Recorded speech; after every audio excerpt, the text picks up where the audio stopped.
কাঁদতে চাইলে তো হরি নামে কাঁদা যায় না, আবার কাঁদা যায় কেমন করে?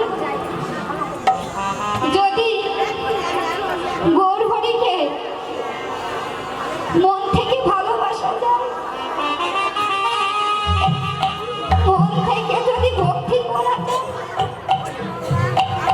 আর সেই ভক্তির মধ্যে ভালোবাসার মধ্যে যদি কোনো চাওয়া পাওয়া না থাকে, তাহলে আমার গৌর হরিকে পাওয়া যায়। এত সহজে তো একটি ভক্ত হওয়া যায় না মানুষ। একটি ভক্ত হতে গেলে কত কথা শুনতে হয়, কত বাজে কথা শুনতে হয়, তারপরে একটি ভক্ত হওয়া যায়, তাছাড়া হওয়া যায় না। আর একটি ভক্ত হতে গেলে এই দেহ মন প্রাণ সবকিছু তার চরণে অর্পণ করে দিয়ে দিতে হবে। মাগো, আমার মহাপ্রভু শ্রীবাসের আঙিনায় হরিনাম করছিলেন, হরিনাম করছিলেন, আর সকল ভক্তগণ আমার মহাপ্রভুর সঙ্গে সঙ্গ করছে। মহাপ্রভুর চরণ ধুলি অঙ্গে মাখছে, মহাপ্রভুর সঙ্গে আলিঙ্গন করছে। আর একটি ভক্ত অদূরে দাঁড়িয়ে নয়ন জলে ভেসে যাচ্ছে। সে বলছে, দয়াময়, আমি কত জন্মান্তরের অপরাধী, সকল ভক্তগণ তোমার সঙ্গে সঙ্গ করছে, তোমার চরণ ধুলি অঙ্গে মাখছে, কিন্তু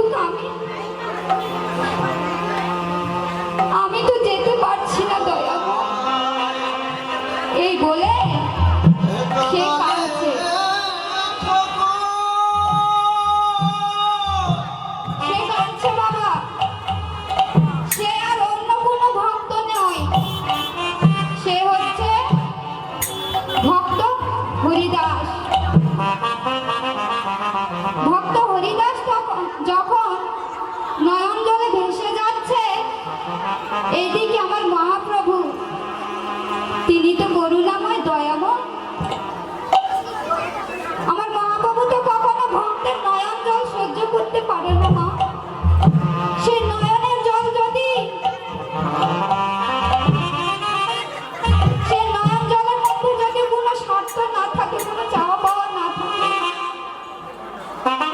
তাহলে আমার গৌর হরি আর দূরে থাকতে পারে না। আমার মহাপ্রভু দেখছে একটি ভক্ত অদূরে দাঁড়িয়ে নয়ন জলে ভেসে যাচ্ছে। আমার মহাপ্রভু কি বললেন? সেই দুই বাহু প্রসারিত করে হরিদাসের কাছে গেলেন, গিয়ে বলছে, হরিদাস, হরিদাস, তুমি এখানে কি করছো? সকল ভক্তগণ আমার সঙ্গে সঙ্গ করছে, আর তুমি এইখানে দাঁড়িয়ে দাঁড়িয়ে কাঁদছো। এসো হরিদাস, এসো আমার বক্ষে এসো হরিদাস, তুমি আর দূরে থেকো না, আমার বক্ষে এসো। যখন মহাপ্রভু বলেছে হরিদাস আমার কাছে এসো, হরিদাস বলছে, প্রভু আমি তো যাব না।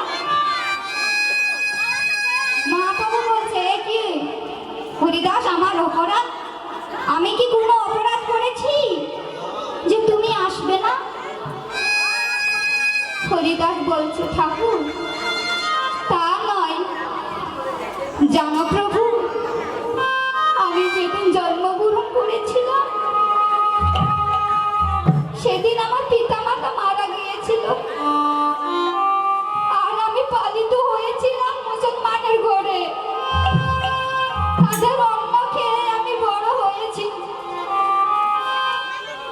আমার মনে তো বড়ই সাজ জাগে প্রভু, যে তোমার চরণ দুটি আমার বুকে জড়িয়ে ধরবো। কিন্তু দয়াময় আমি যে তা পারছি না। কেন